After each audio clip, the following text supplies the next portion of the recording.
ક્રાંતિકારી જય ભીમ, જય કાશીરામ સાથે હું આપનો ભાઈ એડવોકેટ સમ્રાટ યોગેશ.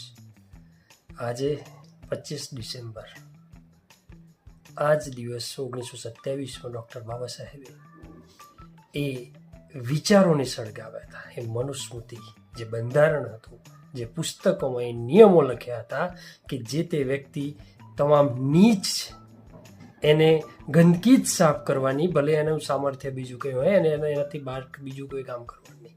જેને વાળ કાપવાનું કામ સોંપ્યું હોય તેને વાળ જ કાપવાના, એ બીજું કંઈ કરી શકે નહીં. એ મહિલા છે, એ સ્ત્રી છે, તેનું શોષણ જ કરવાની વસ્તુ માત્ર છે, એનો કોઈ આ દેશમાં અધિકાર નથી. આવા જે વિચારો, આવા જે નિયમો બનાવેલા હતા એ પુસ્તકને આજના દિવસે ડૉક્ટર બાબા સાહેબ આંબેડકરે સળગાવ્યું હતું પોતાના સાથી મિત્રો સાથે. જે દિવસ આજે છે, જ્યાં સુધી તમે તમારી અંદર રહેલી જે માનસિકતા છે, જે નકારાત્મક નીચ માનસિકતા છે, એને સળગાવવાના ત્યાં સુધી એ પુસ્તકને સળગાવવાથી કોઈ મતલબ નથી. જેમ કે પેટા જાતિવાદમાં જકડાયેલા પોતાની જાતિનું, નાની એવી જાતિનું ગૌરવ લો છો અને તમે બાબા સાહેબનું નામ લો છો, આ દિવસને મનુસ્મૃતિ દહન કરો છો, તો એનો કોઈ મતલબ નથી.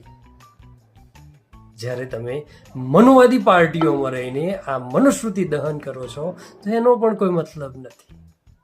ડૉક્ટર બાબા સાહેબ આંબેડકરનું કારવા માન્યવર કાંશીરામ સાહેબે અને બહેનજીએ સાથે મળીને જે બીએસપી રૂપી જે આંદોલન છે એને મતાધિકારનો જે એમ આપવાનો ઉપયોગ નથી કરતા, તો તમારું આ મનુસ્મૃતિ દહનનું નાટક એ પોતાની જાતને પણ છેતરો છો, સમાજ એકલાને નહીં.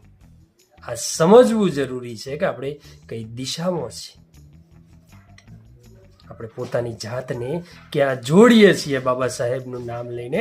આ અતિ મહત્વની બાબત છે. જ્યાં સુધી આ બાબત નહીં સમજો ત્યાં સુધી તમે આ મનુસ્મૃતિ નામ દહનનું નામનું નાટક સમાજ અને પોતાની જાતને છેતરવા કહી રહ્યા છો, એટલું યાદ રાખવું જરૂરી છે.